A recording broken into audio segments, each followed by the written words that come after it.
മുഖസൗന്ദര്യം കൂട്ടാൻ ഫേഷ്യൽ ചെയ്യുന്നവരാണ് നിങ്ങൾ പലരും. എന്നാൽ ആയുർവേദത്തിൽ ഈ ഫേഷ്യൽ എന്ന് പറയുന്നത് മുഖ സൗന്ദര്യ സംരക്ഷണം മാത്രമല്ല, നമ്മുടെ ചർമ്മത്തെ കൂടി സംരക്ഷിക്കുന്ന രീതിയിലാണ് ആയുർവേദത്തിൽ ഫേഷ്യൽ ചെയ്യുന്നത്.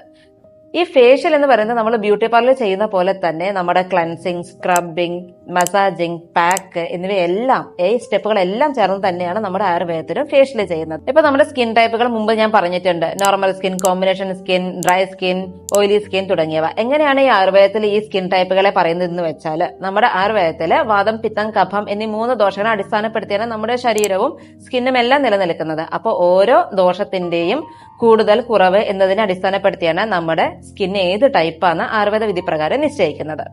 ഇപ്പൊ ഞങ്ങളുടെ മുന്നിൽ ഒരു പേഷ്യന്റ് വന്നിരിക്കുകയാണ്, അല്ലെങ്കിൽ ഒരു ക്ലയന്റ് വന്നിരിക്കുകയാണ്, നമുക്കൊരു ഫേഷ്യൽ വേണം എന്ന് പറയുമ്പോൾ നമ്മളൊരു ബ്ലൈൻഡ് ആയിട്ട് ഏതെങ്കിലും ഒരു ഫ്രൂട്ട് ഫേഷ്യലോ അതല്ലെങ്കിൽ വേറെ ഏതെങ്കിലും ഫേഷ്യലോ സജസ്റ്റ് ചെയ്യുകയല്ല ചെയ്യുക. അവരുടെ സ്കിന്നെ എക്സാമിൻ ചെയ്യും. എന്നിട്ട് ആ സ്കിന്നിന് ഏത് ടൈപ്പാണ് സ്യൂട്ട് ആവുക, അതായത് ഏത് ടൈപ്പ് ഓഫ് ഫേഷ്യൽ ആ സ്കിന്നിന് സ്യൂട്ട് ആവുക എന്ന് നോക്കിയിട്ടാണ് അതിൽ നമ്മൾ ഏത് തരം മരുന്നുകൾ ചേർക്കണം. വെറുതെ ഒരു വെള്ളോ അങ്ങനെയൊന്നും യൂസ് ചെയ്തിട്ടല്ല നമ്മൾ ചെയ്യുക. അതിന് നമ്മൾ ചിലപ്പോൾ കഷായമാക്കും, ചില മെഡിക്കേറ്റഡ് പൗഡേഴ്സ് ഉപയോഗിച്ചിട്ടുള്ള സ്ക്രബുകളായിരിക്കും യൂസ് ചെയ്യുക, മെഡിക്കേറ്റഡ് പാക്സ് ആയിരിക്കും. അപ്പൊ ഓരോ പേഷ്യന്റ് വരുമ്പോഴും അവർക്ക് ഏത് മെഡിസിൻ ആണ് അവർക്ക് സ്യൂട്ട് ആവുക എന്ന് പ്രത്യേകം കസ്റ്റമൈസ് ചെയ്തിട്ടാണ് ഓരോരുത്തർക്കും ഓരോ ഫേഷ്യൽ സജസ്റ്റ് ചെയ്യുന്നത്. അതല്ലാതെ ജനറലി നമ്മൾ ഒരു ഫേഷ്യൽ അല്ല എല്ലാവർക്കും സജസ്റ്റ് ചെയ്യുന്നത്.